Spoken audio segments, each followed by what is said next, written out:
जावेद अहमद गामदी साहब के बारे में अक्सर उलमा कहते भी थे और कहते भी हैं कि ये बंदा गुमराह कुन अकायद रखता है। इसके अकायद और नज़रियात अहले सुन्नत वल जमात से हटे हुए हैं। अगर आप लोग जावेद अहमद गामदी साहब के बयानात का जायज़ा लें और उसकी किताबें पढ़ें तो आपके सामने ये बात वाज़ेह होगी कि उस बंदे के अकायद और नज़रियात मुकम्मल तौर पर अहले सुन्नत वल जमात से हटे हुए हैं। उसके लिए मैं आप लोगों के सामने फ़िलहाल आज एक मिसाल बयान करता हूँ। शरीयत ने जो हुदूद बयान किए हैं मर्द और औरत के दरमियान, कुरान पाक में अल्लाह तबारक व तआला ने साफ कह दिया, वला तक़रबुज़ ज़िना इन्नहु कान फ़ाहिशा व साअ सबीला, ज़िना के करीब मत जाओ। यानी जिन चीज़ों से आप ज़िना तक पहुँचेंगे उन चीज़ों से भी आप रुकें। आप आँख से ना देखें, ज़ुबान से बात ना करें, उन्हें हाथ ना लगाएं, उनकी तरफ कदम को ना बढ़ाएं। जिस तरह अल्लाह तबारक व तआला ने कुरान करीम मर्द और औरत दोनों को मुखातब करते हुए ये फरमाया, कुल लिल मुमिनीना यग़ुज़्ज़ू मिन अबसारिहिम व यहफ़ज़ू फ़ुरूजहुम, कुल लिल मुमिनाति यग़ुज़्ज़ुना मिन अबसारिहिन्ना व यहफ़ज़ना फ़ुरूजहुन्ना। एक आयत में मर्दों को हुक्म, दूसरी आयत में औरतों को हुक्म कि अपने आँखों की हिफाजत करो।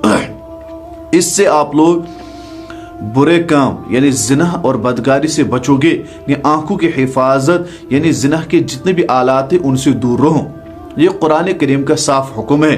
जबकि जावेद गामदी साहब का ये नज़रिया है, उनका ये कहना है कि आप औरत को हाथ भी मिला सकते हैं, उन्हें गले भी लगा सकते हैं, उन्हें आप बोसा भी दे सकते हैं। सिर्फ यही कि आप जिना ना करें उससे रोका है। बाकी उनको देखना, उनको गले लगाना, उनको बोसा देना, ये सब चीज़ें उनके यहाँ नज़दीक जायज़ है।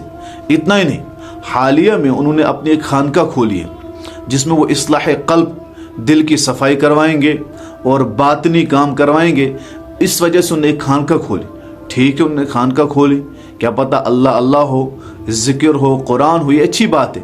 लेकिन उन्होंने उसमें औरत और मर्द दोनों के लिए इज्तिमा रखा और एक ही मजलिस में वहाँ औरतें बैठी हुई, बाल खुले रखकर, सर पर दुपट्टा नहीं, वहाँ मर्द ही बैठे हुए।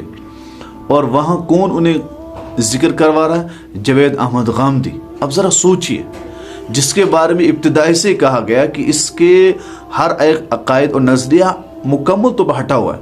ये एक नई सूरत देना चाहता है कि इस इस्लाम को, दीन को, जिस तरह मिर्ज़ा ग़ुलाम अहमद क़ादियानी ने एक अलग शक्ल देकर एक अपनी अलग पार्टी और अलग टीम और अलग जमात बनाकर इस दुनिया से चला गया और उसके गुमराह कुन अकायद और नज़रियत अब तक चल रहे हैं। उसके क्या नुकसानात हैं हमें मालूम है।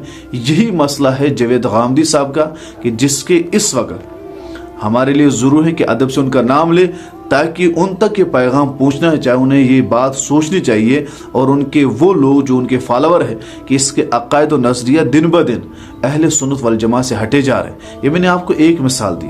बाकी कुरान में कितनी चीज़ों के वो मुनकिर है, किस तरह वो हज़रत ईसा नबी अलैहिस्सलाम के आसमान होने पर, जिसमें अहले सुन्नत वल जमात का यानी अक़ीदा है, मुकम्मल तौर पर वो हट चुके हैं बहुत सारी चीज़ों से।